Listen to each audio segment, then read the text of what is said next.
The sound that paralyzed Lou wasn't the howling wind or crashing thunder, but the high-pitched, maniacal cackling that echoed through the enclosure. Lightning flashed, illuminating 6 hulking shapes circling the trembling Labrador, their hunched shoulders and powerful jaws unmistakable even in the darkness. The hyena's eerie laughter, a sound that had struck fear into humans for millennia, grew louder as they tightened their circle. The largest hyena, a spotted female with scars crisscrossing her face, lowered her massive head, revealing jaws powerful enough to crush bone. Lou's rain-soaked golden fur clung to her shivering body, making her appear pitifully small against these formidable predators. Their eyes gleamed with predatory intelligence in the darkness, assessing their unexpected visitor. As thunder boomed overhead, the lead hyena's muscles tensed, preparing to lunge at Lou's exposed throat, her infamous laughing call rising to a fever pitch. Hope you enjoyed this story. Leave a like and share your thoughts in the comments. We'd love to hear where you're watching from. Now, let's continue with the story. 3 years earlier, on a scorching Arizona morning, Dr. Rachel Morgan was driving to work at the Desert Edge Wildlife Center when she spotted something unusual on the side of the access road. Slowing her truck, she peered through the heat waves rising from the asphalt to see a small, panting bundle of golden fur beneath a scraggly mesquite. "What on earth?" she murmured, pulling onto the shoulder. Approaching cautiously, she discovered a Labrador puppy, severely dehydrated in the desert heat. The pup was thin, with no collar or identification, clearly abandoned at the remote entrance to the conservation center. "Hey there, little one," Rachel said softly, offering her water bottle. "How'd you end up out here all alone?" After several minutes of gentle coaxing, the puppy allowed Rachel to pick her up. A thorough check at local shelters and veterinary offices confirmed what Rachel suspected. This was another abandoned animal, likely dropped off by someone who had seen the conservation center sign and hoped the puppy would find care there. "I could foster her," Rachel found herself telling Dr. Meera Patel, the center's veterinarian, later that day. "Just until we find her a permanent home." That was how Lou, named after the legendary conservationist Louise Hose, became part of the Desert Edge wildlife family. Unlike most dogs, who would bark frantically at the exotic scents and sounds, Lou displayed an unusual calmness around the center's resident animals. "I've worked with animals for 20 years, Dr. Patel remarked after watching Lou sit quietly during an examination of a recovering javelina, "and I've never seen a dog with such natural composure around wild species." As months passed, Lou became Rachel's constant companion at the conservation center, trotting alongside her during daily rounds, carrying small items in her mouth to help and providing a friendly face for visitors and staff alike. Amara Davis, a wildlife documentary filmmaker who frequently collaborated with the center, was particularly taken with Lou. "That dog has an old soul," she commented one afternoon, capturing footage of Lou observing a group of burrowing owls with gentle curiosity rather than predatory interest. Life at the center settled into a peaceful rhythm until that fateful spring morning when Rachel's phone rang during her first cup of coffee. The caller's voice was urgent, tinged with both anger and desperation. 3 hyena cubs," Rachel explained to her team after ending the call. "Confiscated during a border patrol operation. They were being smuggled in terrible conditions. The mother didn't survive. Fish and Wildlife needs us to take them immediately." The gravity of the situation wasn't lost on anyone. Orphaned hyena cubs had notoriously poor survival rates, even in the best facilities. Without a clan to teach them essential hunting and social skills, their future would be uncertain at best. "We'll need to prepare the isolation unit," Dr. Patel said, already making notes on her tablet, "and contact Jonathan about additional funding for proper rehabilitation." As the staff bustled about, preparing for the cubs' arrival, No one noticed Lou sitting attentively by the door, ears perked forward as if she somehow understood the significance of the conversation. No one could have possibly imagined the extraordinary role this gentle Labrador would soon play in the lives of 3 orphaned hyena cubs, or how that relationship would ultimately save her life during a violent storm 2 years later. The hyena cubs arrived at Desert Edge the following afternoon in a specialized transport carrier.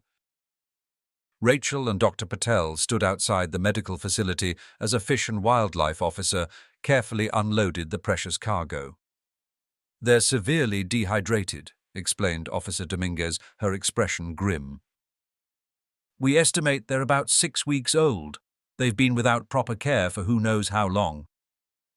Inside the medical facility, the carrier was gently opened. 3 pairs of dark eyes blinked anxiously at the strange faces surrounding them. The cubs were small bundles of spotted brown fur, their oversized heads and sloped backs already showing the distinctive hyena silhouette that many mistakenly attribute to poor posture rather than powerful shoulder muscles. 2 females and 1 male, Dr. Patel noted as she began her examination. "Underweight, but remarkably resilient, considering what they've endured." Throughout the examination, Lou had been sitting quietly in her usual corner of the medical room. Rachel hadn't wanted to leave her behind that morning, despite knowing they'd be receiving wild predators. Now, she watched with astonishment as Lou's behavior suddenly changed. The Labrador's ears perked forward, her nose twitching rapidly. A soft whine escaped her throat. "Lou, stay," Rachel commanded gently, concerned the cubs might be frightened. But Lou wasn't exhibiting aggression, quite the opposite. She inched forward, her body language showing intense interest but no threat. The smallest cub, one of the females, let out a pitiful whimper. Lou responded with a nurturing sound that startled everyone in the room. "That's remarkable," Dr. Patel said, observing Lou's behavior with professional interest. "She's responding to their distress vocalizations." Dr. Victor Alvarez, a hyena specialist who had been called in to consult, watched the interaction with fascination. Hyenas are highly social animals with complex communication systems. Your Labrador seems to be interpreting and responding to those signals instinctively. Under close supervision, Lou was allowed to approach. To everyone's astonishment, she began gently licking the smallest cub's face, a distinctly maternal gesture. The cub didn't pull away. Instead, it leaned into the contact. Over the next few hours, as a special nursery area was prepared for the cubs, Lou refused to leave their side. When the staff attempted to separate her from them, she became visibly distressed, pacing and whining at the door. "Maybe we should consider letting her stay with them," Rachel suggested hesitantly. "Under supervision, of course." "That's completely unorthodox," Dr. Alvarez frowned, adjusting his glasses. "But these are extraordinary circumstances." Hyenas are clan animals. They need social bonding for proper development. After much discussion and multiple consultations with experts, a decision was made. Lou would be permitted to interact with the cubs under strict supervision. If at any point it seemed dangerous for either party, they would be separated immediately. What followed was nothing short of miraculous. The cubs, who had been reluctant to eat, began accepting formula from bottles while nestled against Lou's warm fur. They slept, curled against her, their small bodies finding comfort in her steady heartbeat, much as they would have with their biological mother. "She's providing something we simply can't," Rachel observed with wonder. "A living, breathing maternal presence." Days turned into weeks, and Lou's devotion never wavered. She cleaned the cubs after meals, gently corrected them with nudges when their play became too rough, and seemed to understand exactly what they needed. The cubs, now named Teshi, Jabari, and Sanaa, thrived under her care, gaining weight and showing increasing curiosity about their surroundings. Amara Davis documented the extraordinary relationship with her camera, capturing tender moments between the unlikely family. "This defies everything we think we know about natural instincts," she remarked, watching Lou patiently allow the growing cubs to clamber over her. Hyenas are one of Africa's top predators, yet here they are, bonding with a domestic dog as their surrogate mother. Jonathan Rivers, the centre's primary benefactor, visited personally to witness the phenomenon. "In 30 years of supporting wildlife conservation, I've never seen anything like this," he said, his voice filled with emotion. "This has implications far beyond these individual animals. It challenges our understanding of these misunderstood creatures." As the weeks turned to months, another reality began to assert itself. The cubs were growing rapidly, their play becoming increasingly rough as their wild instincts emerged. By 3 months of age, they each weighed nearly 40 pounds, their teeth and jaws developing the crushing power that makes hyenas formidable predators, though they bore their play with Lou with remarkable restraint. The decision that everyone had been dreading now loomed on the horizon. For their safety and Lou's, separation would soon become necessary. The bond that had saved 3 orphaned hyena cubs would need to be broken, and no one at the conservation center looked forward to the heartbreak that would inevitably follow. The inevitable day arrived as summer heat gave way to autumn's milder temperatures. Teshi, Jabari, and Sanaa had grown remarkably over their 3 months under Lou's care. Once tiny, helpless cubs that fit in Rachel's arms, they now weighed nearly 50 pounds each, their play becoming increasingly boisterous and their distinctive laugh growing stronger each day. Rachel stood at the observation window, watching Lou patiently endure Jabari's enthusiastic pouncing. The Labrador's tolerance was remarkable, but even she occasionally winced when play became too rough. "We can't postpone this any longer," Dr. Patel said quietly, joining her at the window. "Lou has several bruises from yesterday's play session. Those jaws are getting powerful." Rachel nodded, her throat tight. "The transition enclosure is ready. The team has been briefed." The plan had been meticulously developed with input from hyena specialists across the country. The cubs would move to a specialized natural habitat where they could develop more appropriate clan behaviors while still receiving supplemental care. It was a necessary step toward their eventual integration with other captive hyenas and away from their canine mother. "Lou's going to take this hard," Rachel murmured, watching as the Labrador gently groomed Sanaa's spotted coat. "Animals are remarkably adaptable, Doctor," Patel assured her, though her voice held a note of uncertainty. "And Lou has always been exceptional." The separation was handled with the utmost care. While Lou accompanied Rachel on her morning walk, the cubs were transferred to their new habitat half a mile away on the Conservation Center grounds. After much debate, the team had decided against allowing a final goodbye, fearing it would only confuse both Lou and the cubs. When Lou returned to find the nursery empty, her reaction broke everyone's heart. The Labrador searched every corner, sniffing frantically, her tail drooping progressively lower. She let out a mournful howl that seemed to echo through the silent room. "I'm so sorry, girl," Rachel whispered, kneeling beside her faithful companion. "They had to move on." For days afterward, Lou's demeanor changed dramatically. The once cheerful dog became subdued, often wandering to the now empty nursery to lie there for hours, her soulful eyes fixed on the door as if expecting her adopted offspring to return. Jonathan Rivers, witnessing Lou's grief during one of his regular visits, was visibly moved. "Perhaps we should arrange for her to see them." "From a distance, of course." "It might just prolong her attachment," Dr. Alvarez advised. "Better to let her adjust naturally." Amara, who had grown especially close to Lou during her documentation of the cubs' care, offered a different perspective. "In all my years filming animals, I've seen that closure isn't just a human concept. Sometimes seeing that their young are thriving helps the mother move on. After careful consideration, Rachel decided to try. 1 week after the separation, she brought Lou to an elevated observation platform overlooking the cub's new enclosure. The 3 young hyenas were visible in the distance, playfully wrestling with each other in the specialized habitat. Lou's reaction was immediate and heartbreaking.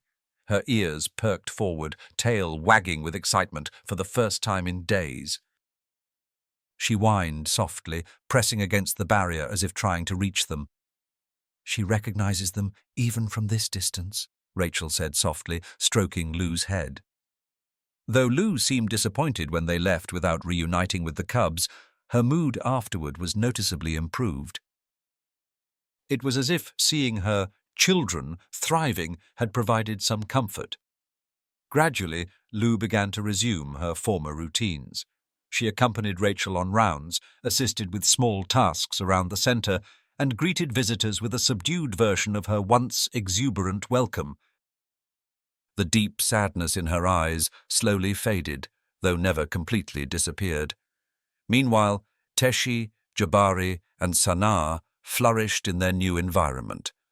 Under the guidance of specialized caretakers, they learned hunting behaviors through various enrichment activities, their natural clan instincts developing as they grew. By winter, they had nearly doubled in size, their bodies transforming from cub awkwardness to the powerful builds of adolescent hyenas. 6 months after the separation, Dr. Alvarez proposed a controlled observation.